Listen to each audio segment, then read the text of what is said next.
Hello. Um, so we are sitting in at the Pokhara Lake side in Nepal, and we have a guest, and she does the human design reading. So human design, I mean, she will talk more about that. So it's a kind of divination tool which says it has a scientific validation.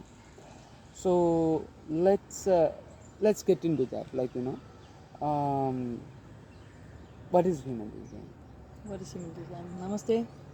Um, so, human design basically is a system which is weaving the astrology, the parts of the I Ching, the Kabbalah, and the Chakra system, as well as quantum physics together.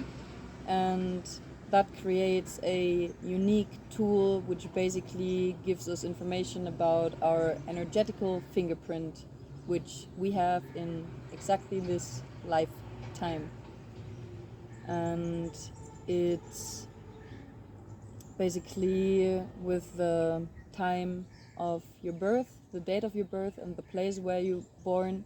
There's different applications with which you basically can calculate your natal chart, and that is what I do. I give readings about what you can read out of this chart, and the chart tells us a lot about our personality, about our energetical type, how we communicate with the people, with our surrounding, what our potentials, what we have to be careful with, where we eventually can take in limitational belief systems from the outside. And it's a very complex system which goes deep, deep, deep into the tiniest little details of your being, basically your energy, your essence.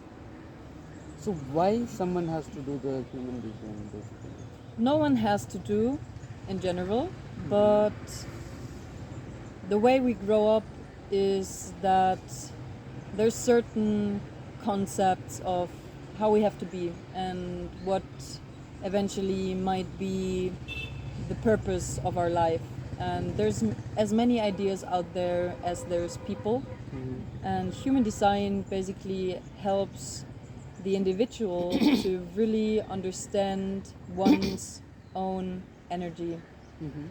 And what that means is basically it lifts the weight of the constant comparison we find ourselves in with others, of like they're doing this and that and that, and why can't I do these things? Why am I not happy? And basically one of the biggest kind of concepts we grow up these days is you see something, just do it, like just go for it. You want to manifest something, just go for it. And all these beliefs. And basically in human design we have 5 different archetypes of energy types, and only one type of these archetypes is actually having the strategy of just going for it and just doing it, which is the manifester. But this is only around 8% of the human population. And for everyone else, there's different strategies out there of how to do things and how to work best with your energy, that you are in alignment and in a flow. So what human design does in the end, it brings you back from thinking and putting everything into some logical frame and trying to understand, which is the way we grow up. That is what human design does basically. It shows you what is your potentials, what is your energy, how to work with that. And therefore you can start experimenting with that and go back to feeling rather than only understanding. And the whole approach of human design and by having a reading is basically just helping you in exactly that way, actually, of understanding, because this is how we grow up. We need to understand things with our minds to be able to raise our awareness if we are not in the spot of really sensing and feeling. And a reading can help you do exactly that, of like raising your awareness to look into these things. And with understanding comes consciousness, awareness, and with that comes compassion towards yourself, of understanding, hey, this is how I work. And also towards all the others, because then you understand, wow, everyone is so different, and everyone has their very unique energy, and I don't have to be like them and they don't have to be like me, but we always will be in synthesis with each other, basically, and that brings harmony, what I guess everyone in the end is striving for. So basically, you said the human design is the combination of the astrological element and I Ching, and what else was there? The Kabbalah, The Kabbalah, which has the tree of life, flower of life, and stuffs like that. exactly. So if you um, so if you look into the chart which human design, like we will show the chart in the thing. So where and all, like for example, I Ching is the coin method. You put the coin and you draw the lines, and based on that we consult the book of I Ching. And astrology, there is two kind of astrology. One is Western and one is Vedic astrology. And Kabbalah, there is a seed of life, flower of life, and things like that. So there and all these elements are coming into join with the human design. So basically, the chart you will see on a given picture is like it depends on where you get the chart from, like what kind of calculator you use. They all look a little bit different, but the essence is the same, that you can find 9 centers within the chart, which is based on the chakra system. We have 7 chakras, and 2 of the chakras for human design basically got split, which is the Anahata chakra and the solar plexus, into 2 different centers each, because there's major and as well minor differences to be made.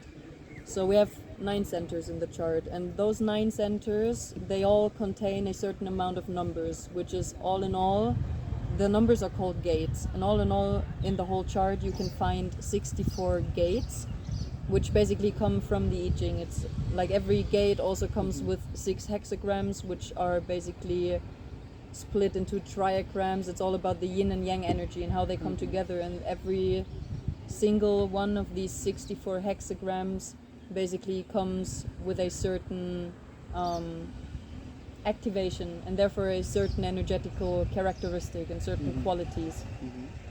I just want to pursue there, like for example, if somebody who is a blind guy who is listening to this particular podcast, can you describe in words how the chart will look like, the shape of the chart, like So- not going deep into the gates Details, and things yeah, like yeah. that thing we can come, Yeah. but how the shape will look like, just in words. So basically, you can imagine a person sitting cross-legged, and now the centers of the chart, the 9 centers, basically they are just little shapes. You can give them whatever shape you want. Sometimes they shown as squares or circles or triangles.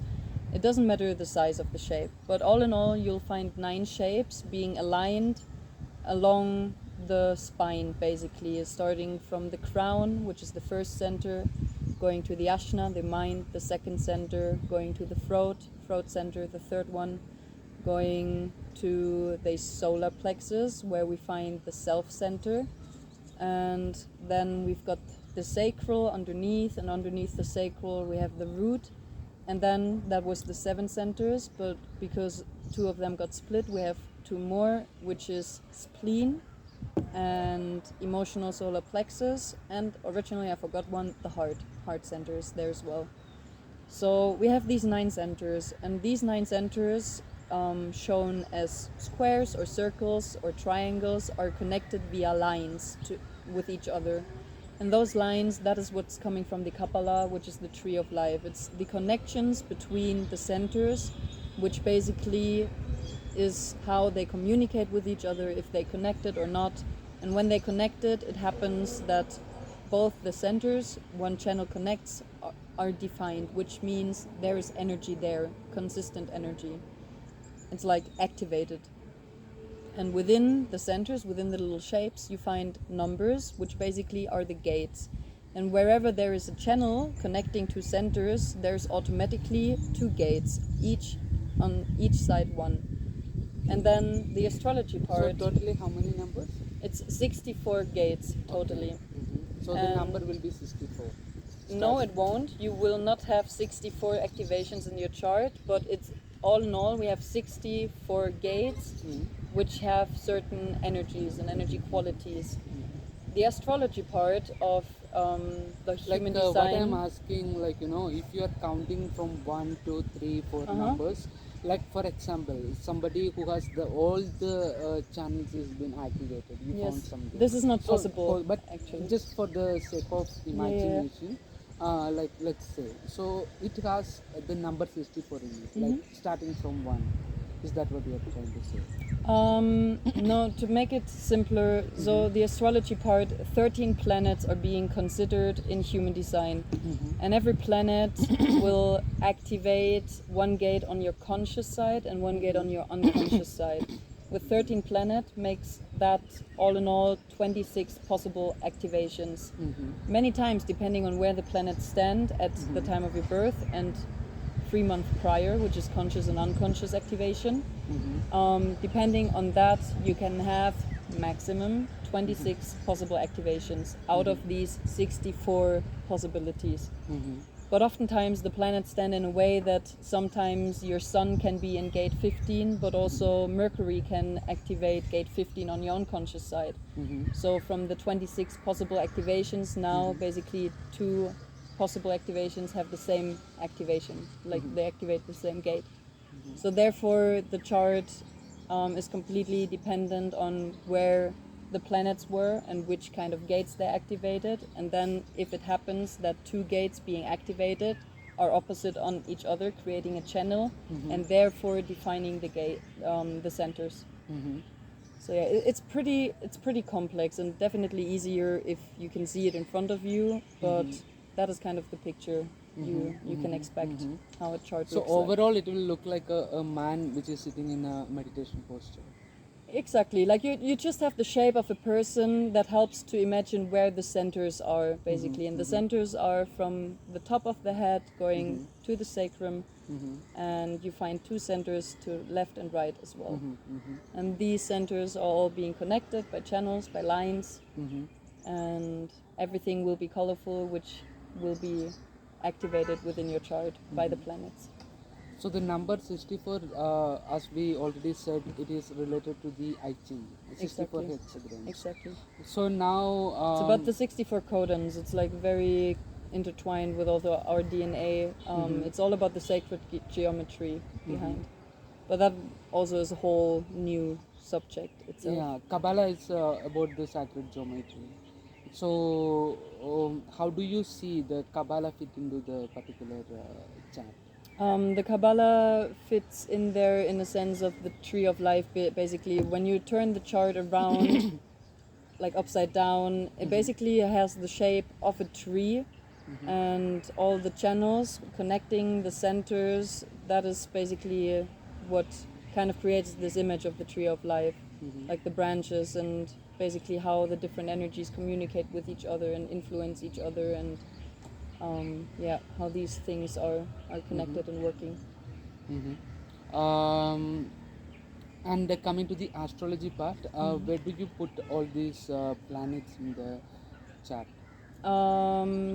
Where?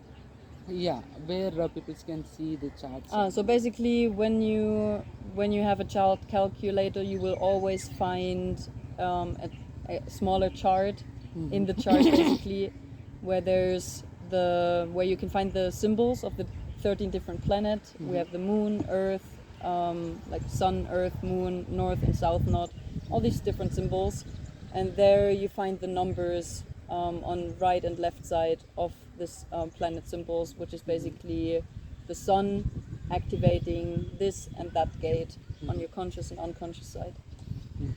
And then you can just see it in the chart, okay, where is this gate positioned, and therefore what is it connected with, and which center is this gate to be found. So the gates represents the planets. Exactly. So I Ching, Kabbalah, which is sacred geometry, and we've spoken about the planets, and what else is been there in the chart actually. Also, quantum physics is embedded in there, like the science of neutrinos, basically it is called, which is, a neutrino is like the smallest mass which still contains information which is possible to pass through matter. And that is what our planets are constantly sending out, these waves of neutrinos, and that is why they have such an impact on us still, like the moon letting us go through a monthly cycle, the sun letting us go through a yearly cycle, and every planet basically in its very own tempo cycles around us and therefore impacts us with the certain kind of waves of neutrinos and information basically going through us. And yeah, human design can tell, like the natal chart reading, basically what I do mostly is just the information about how it's been at the time of your birth, because this is the energy you will constantly, which is engraved within, basically it's your fingerprint, your energetical fingerprint. And yeah, it tells you all about you, basically. So basically there is circles and triangles, and each nodes are the 64 in number, that is 64 hexagrams of the I Ching, and the gates that connects, like from one node to another. For example, imagine there is a triangle and imagine there is a circle.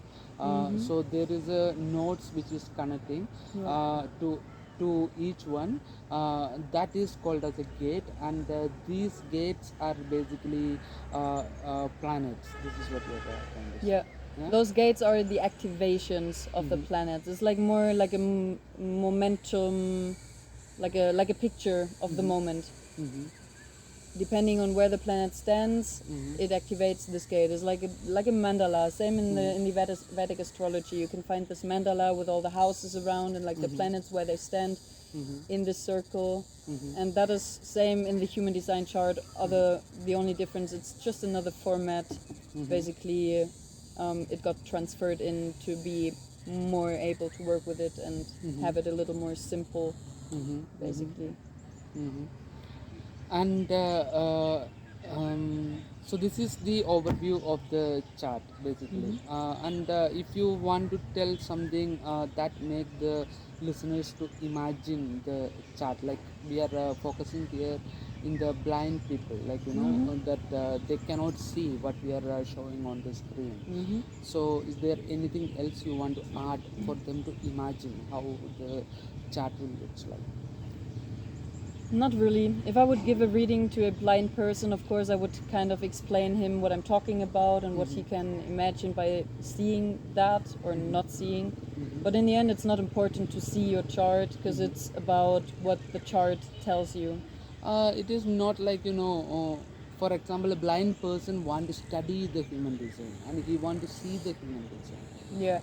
So how do you describe, like as I did before, you see this person along the spine, you have the different centers, they are connected via lines with each other, and that's basically it.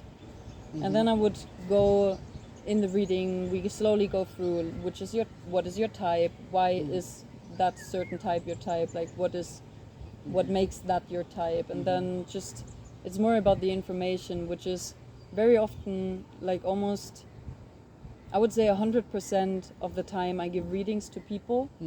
I tell them things they either already know, because they experience, obviously everyone is constantly experiencing and feeling. So very often it's like an approval of what you already know, you just never were able to put it in these kind of words. So it's more like a remembering process. And then on the other hand, the reaction I very often get is actually people even crying, like really being cracked open by the kind of information coming in. Because also, as I mentioned before, we tend to compare ourselves a lot, and that puts huge pressure onto us. And also there's so many expectations of how your life has to be and what kind of way you do things. And basically with a reading, what often happens is that just by me telling what I can read out of your chart, it often happens that this heavy pressure and all these expectations are being lifted. from these people receiving the reading, and that gives you the freedom of really letting go of certain belief systems of how things need to be, and to be able to just really start experimenting and basically start coming back to this very essence of yourself, which is all about joy and all about love and being compassionate, which is like what happens when you stay in love, and letting go of fears, letting go of all these limits we accumulate and think we need to follow for some reason.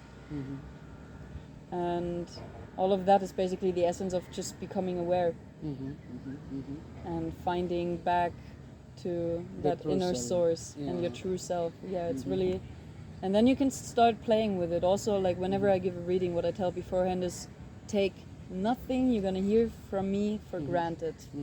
Listen, see how does it resonate.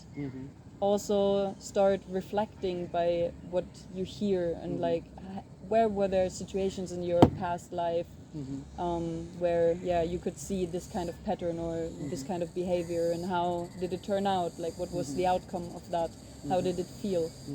And from then on, the most important part of a reading is basically knowing your energetical type, and that comes with a certain strategy, and then knowing about your authority, which is basically the wisdom of how you make decisions. And then you can start experimenting with that and see, okay, how does it flow when I go with my strategy? How does it go when I go against it? So it's not about the information I give you, you can take, you can leave aside, whatever suits you, and you just start experimenting with that and see what it brings you, how does it feel. Because that's all about, it's personal experience. Life is about experiencing. So in human design chart, you talked about the archetypes, like like projector, manifestor, and you said it is 5 of them are there. Can you explain them also a bit more in detail? I can, very general explanation. So the 5 types we have, basically 70% of human population are generators. We have 35% the generators, and we have first, what are the types? What are the archetypes? The generators. We have 5 archetypes: generators, manifesting generators. These are 70%. We've got the projectors, which is around 20%. We've got the manifestors, which is about 8-9%, and we've got the reflector, which is roughly around 1% of human. And can you explain each one by in more detail, like how, for example, how the projector manifests in the life, how the manifestor manifests in the life, and like that, like how it can work for them? So with the 5 different types come obviously 5 different strategies, which the strategy is about how we manifest, how we can do things, how we can respond to life to get where we feel the most alive and fulfilled. And for the generator, it is about, the strategy for the generator is about waiting, being patient, which is the biggest challenge for them, and reacting. Because the generator, what makes a generator is that the sacral is defined, which is the strongest motor center we have in the chart, which gives us constant energy. It's the power to do things. The generators are the doers, the powerhouses, who shine their sacral light into the world and create a lot of energy. It's about creating, generating energy. And for a generator, the strategy is to wait and to react. What that means is basically that the sacral works as a constant reactor to everything, especially with now what you are doing, for example, humming sounds is So if you ask a generator, you want to have some potatoes, and they're like, that is like the sacral being, hell yes, we want to have potatoes. And we have the manifesting generator, which is very similar to the generator, but it has the traits, some of the traits of the manifestor type within. But basically the strategy for a manifesting generator still is to wait, to test, basically to wait, to react, to test, and eventually to inform. The manifestor type strategy is to just do. Whatever you feel inspired, just do it. Basically, that is what I told earlier. Like, just do it. That goes for all the manifestors out there, because they basically like that they can manifest. So the manifesting generator has basically both parts: the generator of having to wait and to react, and the manifester of basically testing and informing, like doing, but also informing. Super important for the manifester. So we covered 3 types, 3 strategies. We've got the projector, and the projector is all about projecting energies. Like, they are very, very wise, and they are the ones very good in managing things and like really getting the whole picture and bringing a lot of focus and wisdom, and projecting what they perceive. And the projector's strategy is to wait for an invitation and acknowledgement. They need to be truly seen, like authentically seen, and invited for them to share their wisdom. So to wait, being invited, acknowledged, and then go for it. And then we've got the reflector, which is roughly 1% of human population. And the reflector, as it says, is a complete reflection of their surrounding. The reflector has not a single center defined in their chart, and that makes them completely open. They're a walking mirror, basically, for everyone around. And their strategy, therefore, is the most complex of actually having to wait for one lunar cycle to pass, to go through all the phases, all the different pages of your being, basically, because they always take energy in and they reflect. And therefore, for them, for all the great or big decisions in their life, it's best to go through it for 1 month. Before making a decision. To put that in a kind of easier example, how that works, for example, when someone actually is a reflector and they are not happy in the place they're living right now and they plan on moving, what they can do basically is for 1 month really test and see, like, go to the place they eventually want to move to and stay there for a while. Maybe stay there for a weekend, or like get a place, or maybe you have a friend there already, so you can really tap into the space and feel into it. But the overall decision of if you really want to go there should be made after having this cycle of 1 month, of really feeling into it, seeing how does it feel in different phases within this month, and then you will come to the clarity of what is the right decision for you to make. So this is about archetypes. So from the chart there is archetypes, then what is then gates are there, which we have spoken. Then what else is there in the... So basically, depending on which gates are defined, and therefore which centers are defined, and therefore which channels are defined, every single layer of that gives information. So depending on how the centers are connected to each other, that is what makes your type, your energy type, your archetype. What centers are defined, how are they connected with each other, how do they communicate with each other. And your type, basically, we have these archetypes, which is the general picture of what each type contains, but sure, that goes hand in hand with your whole chart. We can focus on the different parts and pieces, but it's just like puzzle pieces of a greater picture.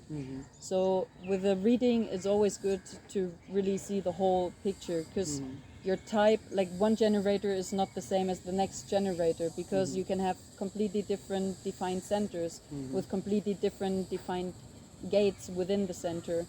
Having the root center defined, we both could have the root center defined, but different gates within the root center, and therefore our energy will express completely different.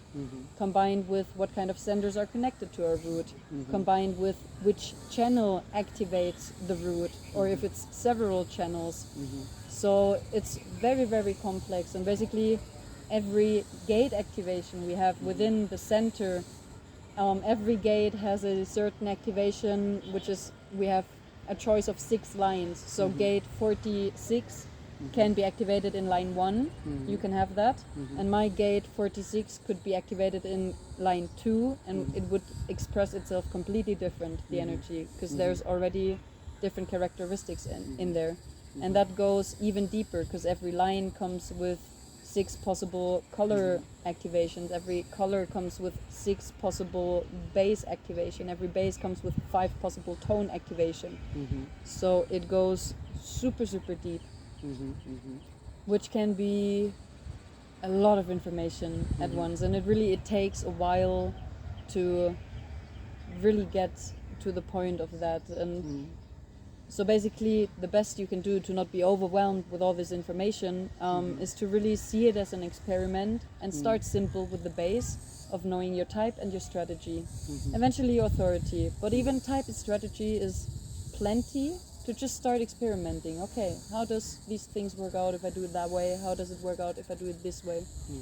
And every little information I can give you by reading your chart is basically just to refine your awareness more and more, and to get more and more to just feeling it and sensing it, because every one of us is able to do so. Everyone, in our essence, we're energy, and everything surrounding us is energy. So it's all about tuning in the frequency which you want to tune in, because that is the freedom of life, of having the choice. What do I want to experience? And I think many of us would rather choose to experience joy and happiness and peace than the rest. But everything is a spectrum of the whole. So, it's a whole world to discover there.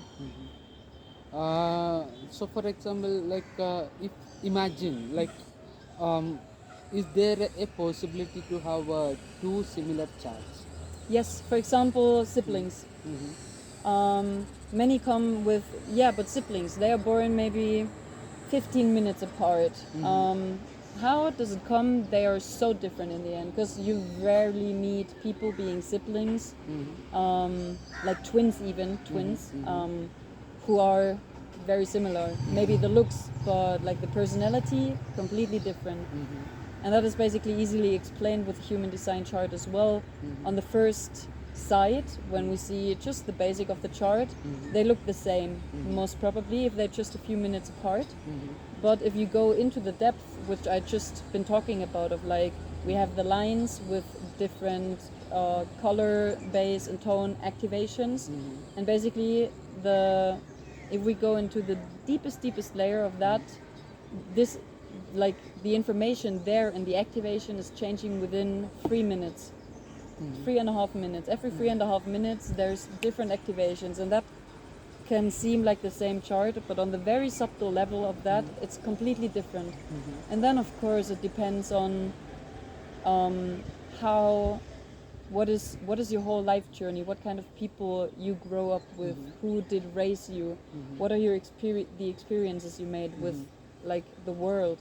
And someone, although twins might have both a open sacral, for example, the kind of energies they take in from other activated sacral beings can be completely different depending on those beings as well, because they are their very own mix of energy, no? So it's very complex. But yeah, the baseline is that basically knowing your natal energy chart, your natal birth chart, just gives you a lot of tools of what is your energy, how does it look like, where are your potentials, and how can you best work with them. How do someone can generate a human design chart? Is there Very easy. You just go into Google or whatever searching machine you use. You type in human design chart calculator, and you will find plenty of pages doing that for free. So what you need to know is the place where you've been born, the date of which you've been born, and the time you've been born, as possible, when, if possible, as exact as possible. as Possible. exact as possible. Yes, exactly. So most of the younger generations, they know their birth time, because mostly nowadays in hospitals, like the doctors, when you get born, they write it down somewhere. You can find it, or maybe in your birth license, whatever.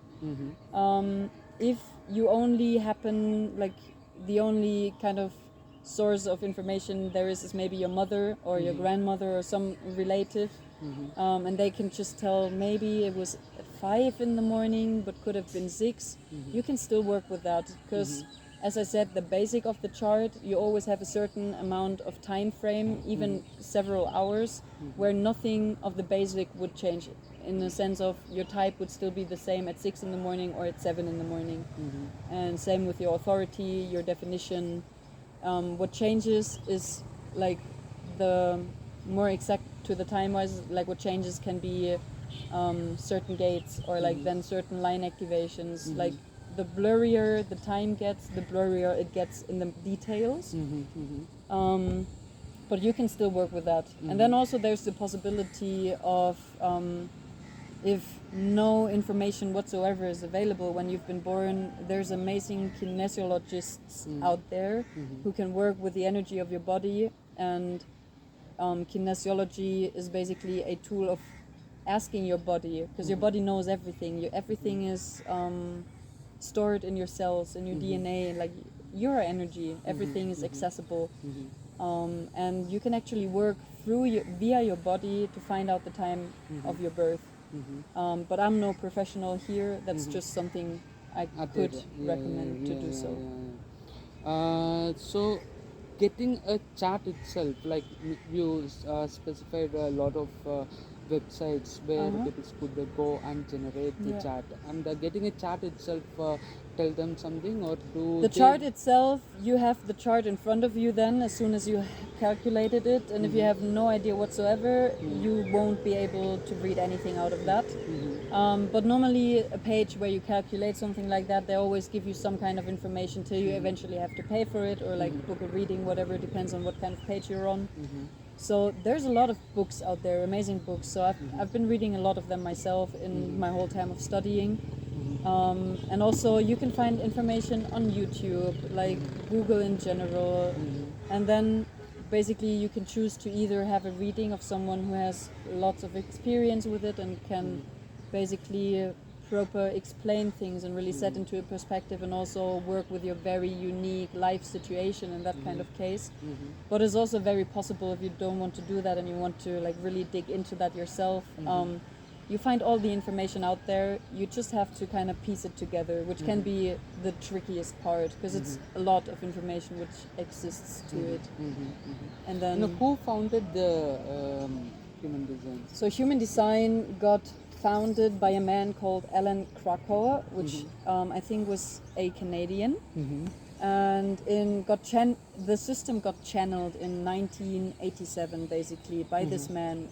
I think back then he was in Spain, Ibiza somewhere, and he was on his way back, and it was like he got struck by lightning, like something happened, and he had some contact with some kind of entities, and basically he for 8 days, 8 nights, he just channeled all the information he received down and wrote everything down, and like was in this whole almost movie or journey of being in contact, and receiving this information, and also receiving the clear message of this information he has been given is there to serve the higher purpose of the whole humanity, basically.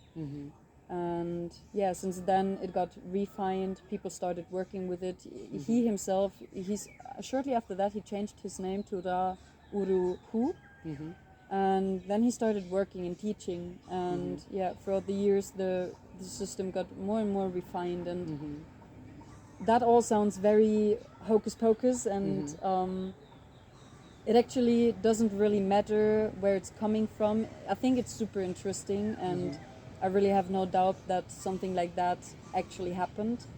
But in the end, me personally, and I can just speak for myself, since I'm working with the human design and that system, this tool, it's been the most accurate I've stumbled upon so far when it comes to really being able to read someone's energy, to really dive deep. And it always, also I can see it, the readings I give, like the reactions I receive from the people, like every time again, it just blows my mind. I can sit in front of you, I've never met you, and you gave me the information, you shared, you trust me, and I basically do this reading for you, and it's like we grew up together, and I've been at your side your whole life. These kind of informations I can share, and then just what I say to everyone, if you're interested, give it a go, look into that, do it with someone who can give you a reading, fine, do it on your own, also fine, whatever way you feel have more connection to or it could be easier for you. And then just start experimenting with it and play with it and see, okay, how is it? Does it work or not? So you are also speaking about the scientific evidence for the human design. What is that? Is there any ground of that? Like, you know. Well, what is it's that from quantum physics basically. Like I can't tell you the exact sources now or like any names of scientists, whatever. But just Google research what you find about neutrinos, and that is basically what the human design, the astrology part, is also based on, which is all about this energy, like circling, weaving, being intertwined with us all the time, and certainly having a impact on us. And many centuries ago, people already knew that and were working with the stars and the planets and all of that. And back then, science was not even at this point. And nowadays, now it's actually proven neutrinos. So yeah, you can look into that yourself. It's, So how long you been doing the human design reading? actively giving readings since around 2 years now. And before that, basically, 1 to 2 years of studying it for myself, of like listening to all the podcasts I could find, like watching the YouTube videos, reading all the articles, and eventually I went over to getting the books of like to get more to the source of the people who actually came up with the system. And eventually later just starting experimenting with it, playing with it, and eventually I did a master class, which I did throughout the course of half a year, where we really went deep into everything again, and therefore have an actual certificate for being a holistic human design coach. But yeah, I don't give too much about that, basically, because in the end you can do all these kind of things, and it's all about the practical side of it. And the more years pass, like I'm really just in the beginning of my own journey, I would say. I have a lot of knowledge, but in the end it's really about being able to work with that knowledge, because just having the information without being able to have access to it, how does it work in real life? What to do with this information. So in the course of reading, you said like almost 2 years you've been giving the reading to the people. On the course of this reading, did you found some kind of interesting reading? For example, like you, because of the reading, that particular person, that man or woman, they changed their life and they got something very good in their life. Is there any that? I'm still in contact with some of the people I gave readings to. So what I do is, whenever I give a reading, I record the session for people to be able to re-listen to this information in whatever point they need it, because it's a lot of information you can give or pack within one reading. And basically I'm still in contact with some of the people, messaging me out 1 year later, telling me about what changed for them and like how helpful it's been, or just leaving me a message of, hey, just re-listen to it, and wow, so I receive Something which you can remember, like, exactly do you want to share that experience? like a very specific experience of someone.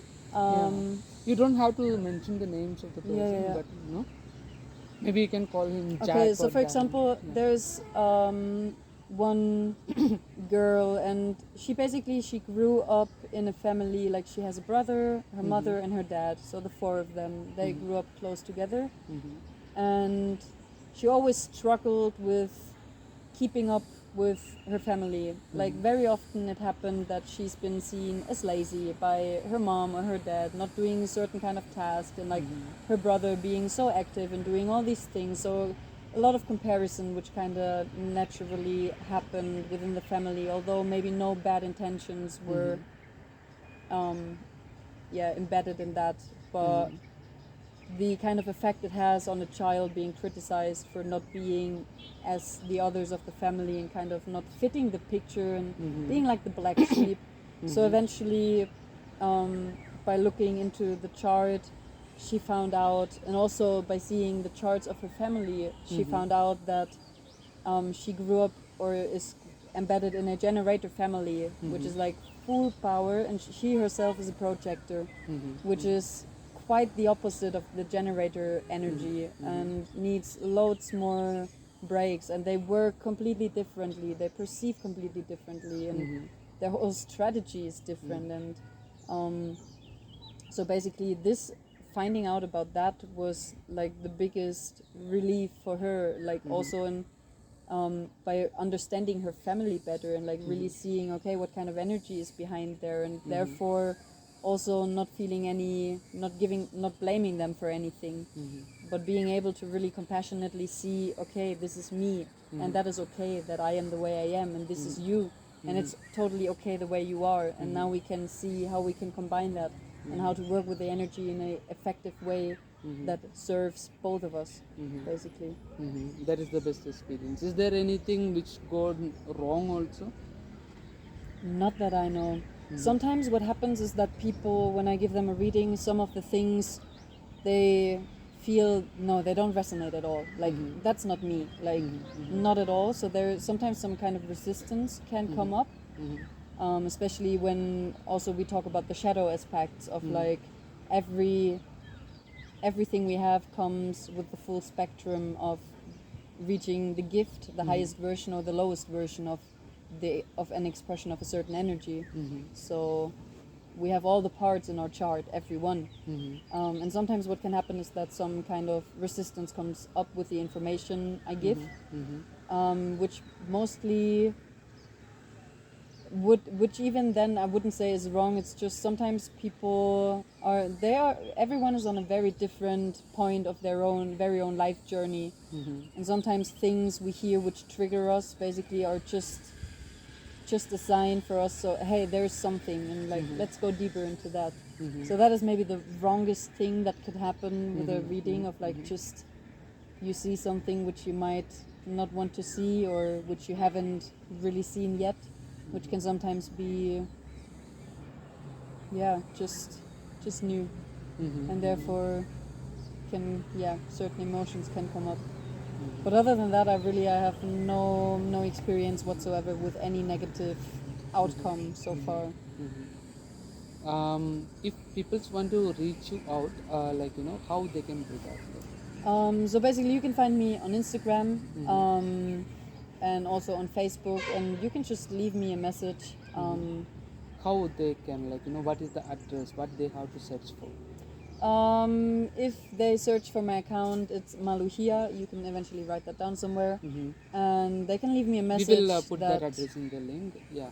You can basically just leave me a message that you've heard about this podcast and that you're very interested, and then we can also I will give some book recommendations. You can also put into this the description. Description. Thanks. So that's things you can work yourself with if you feel the wish to do so. But otherwise, just message me, and I can give readings online, example, as well as in blind person. people are listening to this particular thing. Can you spell it out? How do you read it, and can you spell it? My human design in general. No. My name. The way they can contact you. The way they can contact me. Easiest is find someone around you who is not blind, who can open Instagram, put my name in there, and just message me. And your name is MalouHia. How do you spell it? MalouHia. MalouHia. MalouHia. Is that any meaning of that particular word? MalouHia, well, Malou written M-A-L-U. MalouHia is coming from Hawaiian and means peace. Do you want to share anything else in this particular podcast which we didn't cover so far? Other than, no, I'm pretty much, I feel done. the only thing I would say over and over, if that resonates with you, what I've been sharing, feel free to reach out or dive deeper into it on your own, or maybe you find friends and synchronicities. If this is popping up for you in some way, then take it as a sign to eventually go deeper into it and see what you can discover there. It's a world full of magic, and it might change your life for the better. Yeah. That's it. So yeah, thank you for listening. Yes, you could reach out here. We will give the description on the. I mean, we will give the address on the description below.